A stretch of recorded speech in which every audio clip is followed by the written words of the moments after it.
मित्रों, आप सभी को बावन महाराज द डिवोशनल डायरी की ओर से महाशिवरात्रि की हार्दिक शुभकामनाएं।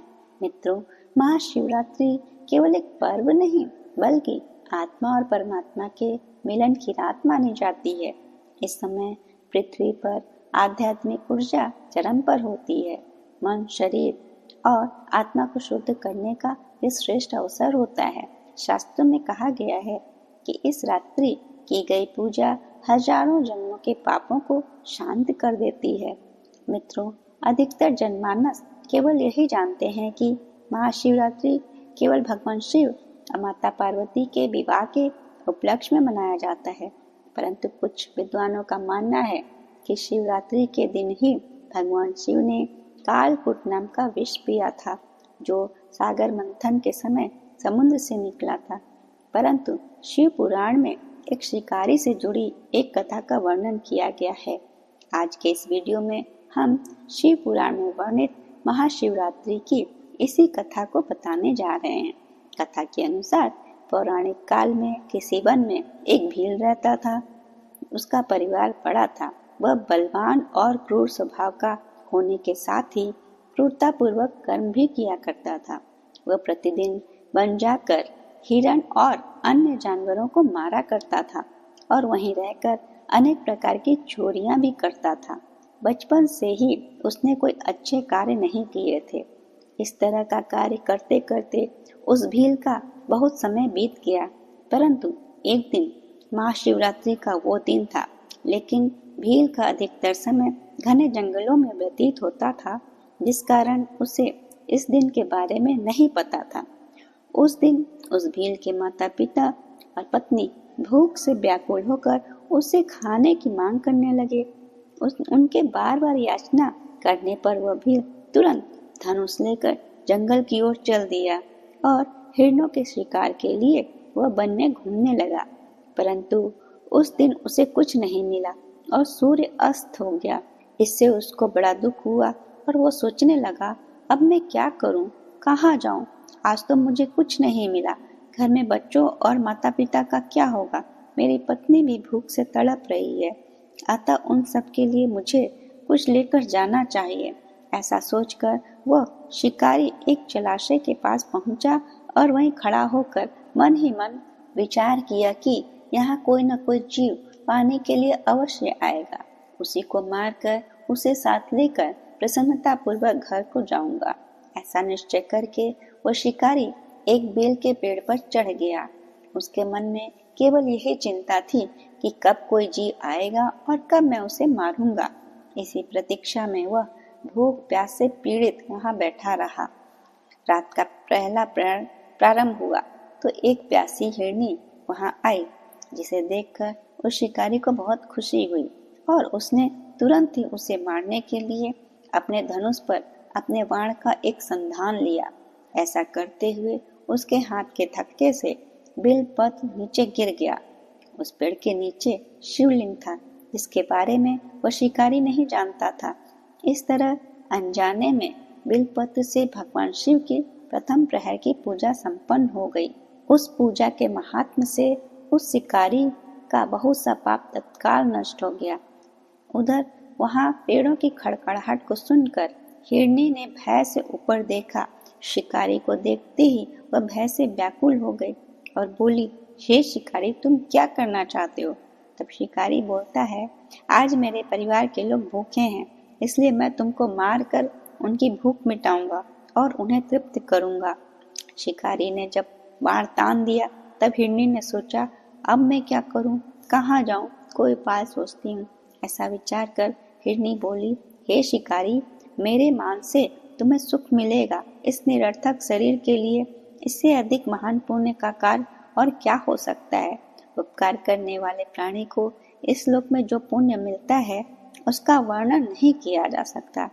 परंतु इस समय मेरे बच्चे मेरे आश्रम में ही हैं। उन्हें मैं अपनी बहन या स्वामी को सौंप कर लौट आऊंगी। इस बात को मिथ्या ना समझे, मैं वापस अवश्य लौट आऊंगी, क्योंकि सत्य से ही धरती टिकी है, सत्य से ही समुद्र मर्यादा में स्थित है, सत्य से ही निर्झरों से जल की धाराएं बहती रहती हैं। हिरनी के ऐसा करने पर जब शिकारी ने उसकी बात नहीं मानी तब अत्यंत भयभीत हो हिरनी बोली, शिकारी सुनो, मैं तुम्हारे सामने ऐसी शपथ खाती हूँ कि मैं तुम्हारे पास अवश्य लौट आऊंगी।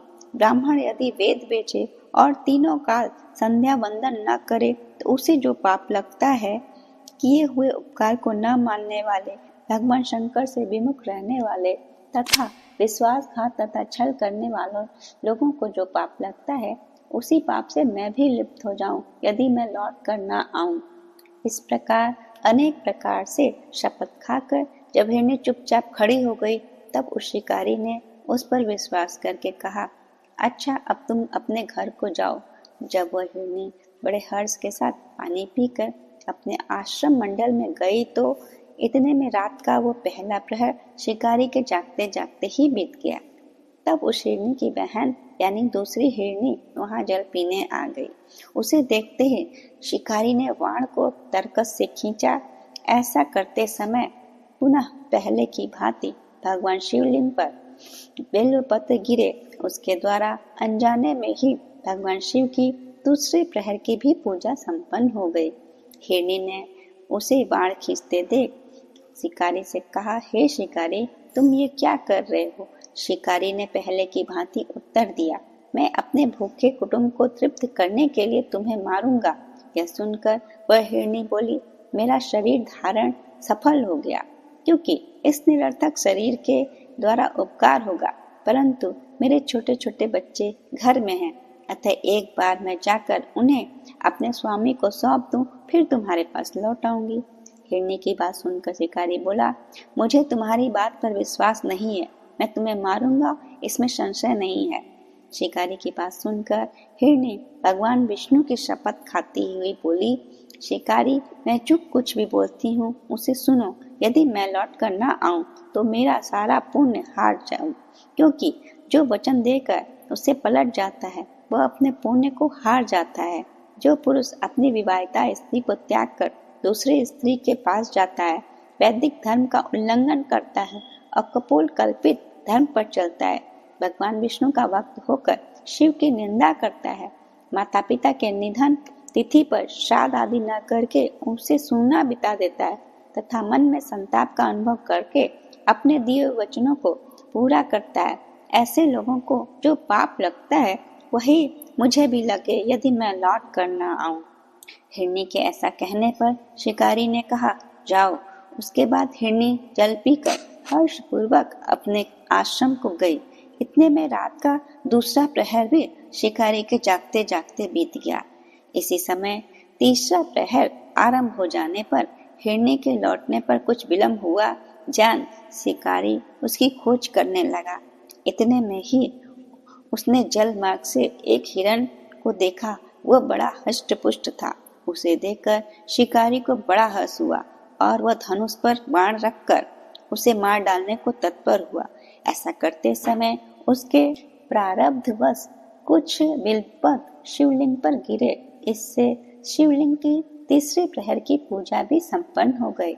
इस तरह भगवान ने उस पर अपनी दया दिखाई।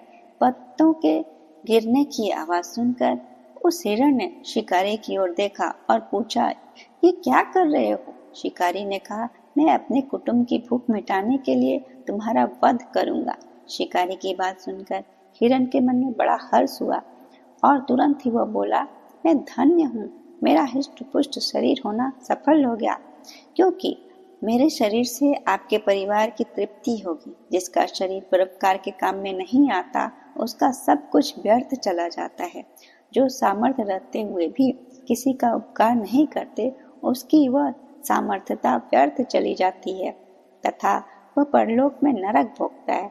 परंतु एक बार मुझे जाने दो, मैं अपने बालकों को उनकी माँ के हाथों सौंपकर यहाँ लौट आऊंगा। उसके ऐसा कहने पर शिकारी मन ही मन बड़ा विस्मृत हुआ। उसका हृदय कुछ शुद्ध हो गया था और उसके सारे पाप नष्ट हो चुके थे। उसने हिरण से कहा, जो यहाँ आए वे सभी तुम्हारी तरह बातें बनाकर चले गए, परंतु वे सभी अभी तक नहीं लौटे। हिरण, तुम भी इस समय संकट में हो, इसलिए झूठ बोलकर चले जाओगे, फिर आज मेरा जीवन कैसे निर्वाह होगा? शिकारी की बात सुनकर हिरण बोला, हे शिकारी, मैं जो कुछ कहता हूँ तुम उसे सुनो। मुझ में असत्य नहीं है। सारा चराचर ब्रह्मांड सत्य से ही टिका हुआ है। जिसकी वाणी छोटी होती है उसका पुण्य उसी क्षण नष्ट हो जाता है। तथापि शिकारी, तुम मेरी सच्ची प्रतिज्ञा सुनो। संध्या काल में मैथुन तथा शिवरात्रि के दिन भोजन करने से जो पाप लगता है, झूठी गवाही देने, धरोहर को हड़पने तथा संध्या न करने से द्विज को जो पाप होता है, वही पाप मुझे भी लगे यदि मैं लौट कर न आऊं। जिसके मुख से कभी शिव का नाम नहीं निकला, सामर्थ्य रहते हुए भी दूसरों पर उपकार नहीं करता, पर्व के दिन श्रीफल तोड़ता, भक्षण करता तथा शिव की पूजा किए बिना और भस्म लगाए बिना भोजन कर लेता है, इन सब का पाप मुझे लगे यदि मैं लौट कर न आऊं। उसकी बात सुनकर शिकारी ने कहा, जाओ शीघ्र ही लौटना। शिकारी के ऐसा कहने पर हिरण पानी पीकर चला गया। वे सब अपने आश्रम में मिले। तीनों प्रतिज्ञाबद्ध हो चुके थे।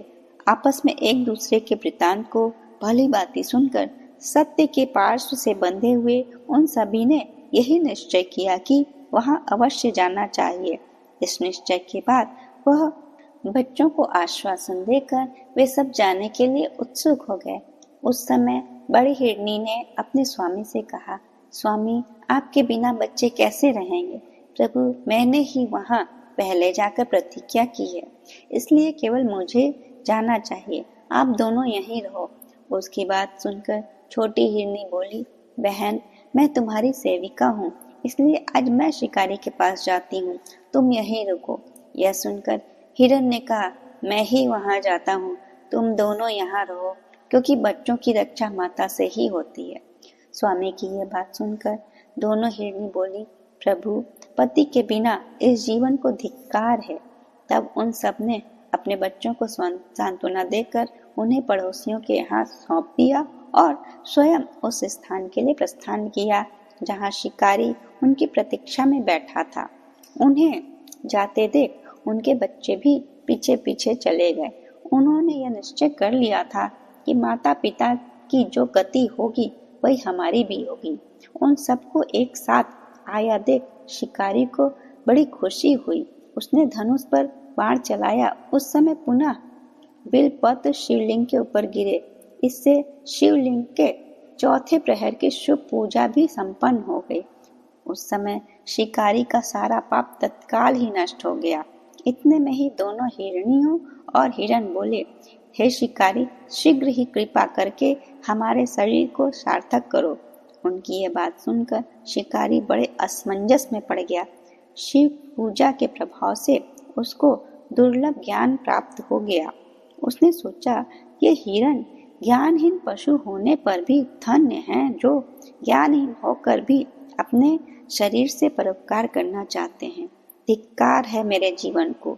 मैं अनेक प्रकार के कुकृत्यों से अपने परिवार का पालन करता रहा। अब उसने अपने बाण को रोक लिया और हिरणों से कहा कि वे सब धन्य हैं तथा उन्हें वापस जाने दिया। उसके ऐसा करने पर भगवान शंकर भी प्रसन्न होकर तत्काल उसे दर्शन देकर अपने दिव्य स्वरूप का दर्शन कराया तथा उसे सुख समृद्धि का वरदान देकर गुह नाम प्रदान किया। मित्रों, यह वही गुह था जिसके साथ भगवान श्री राम ने मित्रता की थी। तो मित्रों, यह थी महाशिवरात्रि की अद्भुत कथा। यदि आपको कथा पसंद आई हो तो चैनल को सब्सक्राइब करिए और कमेंट में हर हर महादेव लिखना ना भूलें। जय शिव शंकर।